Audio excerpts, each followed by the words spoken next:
இன்று அதிகாலை 5:30 மணி அளவில் சென்னை இந்தியன் ஆயிலில் இருந்து சரக்கு ரயில்கள் மூலம் கொண்டு வரப்பட்ட எரிபொருட்கள் சுமார் 52 பெட்டிகளை கொண்ட இந்த சரக்கு ரயில் தற்போது இன்று அதிகாலை விபத்துக்குள்ளாகியிருக்கிறது. அதாவது இன்ஜினின் உட்பட முதல் 2 பெட்டிகள் தவிர மீதம் உள்ள 4வது பெட்டி தடம் புரண்டதன் காரணத்தினால் அங்கிருந்து தீப்பிடித்த இந்த சரக்கு ரயிலில் தொடர்ந்து ஒரு 14 பெட்டிகள் தற்போது எரிந்து சேதமாகி இருக்கிறது. இதனால் இன்று காலையில் 6 மணிக்கு சென்னையிலிருந்து புறப்படக்கூடிய பெங்களூரு வழியாக செல்லக்கூடிய அனைத்து ரயில்களும் ரத்து செய்யப்பட்டிருக்கிறது. குறிப்பாக மைசூர், பெங்களூரு போன்ற விரைவு ரயில்கள், சதாப்தி போன்ற விரைவு ரயில்கள் உடனடியாக ரத்து செய்யப்பட்டிருக்கிறது. மேலும் பெங்களூரிலிருந்து வரக்கூடிய அரக்கோணம் மார்க்கமாக வரக்கூடிய அனைத்து ரயில்கள், மின்சார ரயில்கள் மற்றும் விரைவு ரயில்கள் அனைத்தும் தற்போது இன்று துண்டிக்கப்பட்டிருக்கிறது. மேலும் இந்த திருவள்ளூர் ரயில் நிலையம் அருகில் இந்த விபத்து ஏற்பட்டிருக்கிறது.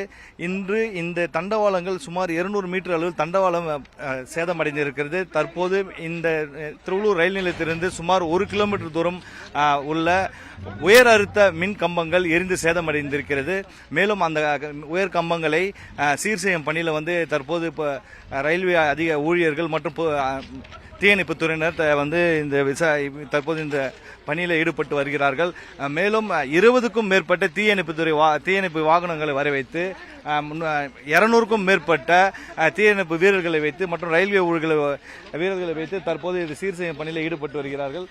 மேலும் இந்த மின்சாரம் துண்டிக்கப்பட்டதால் தற்போது அது விரைவில் சரி செய்து திருவள்ளூரிலிருந்து சென்னை மார்க்கமாக, அரக்கோணம் மார்க்கமாக செல்லக்கூடிய ரயில்களை முதலில் சேவையை தொடங்க வேண்டும் என சதன் ரயில்வே அதிகாரிகள் நம்மளிடம் தெரிவித்திருக்கிறார்கள்.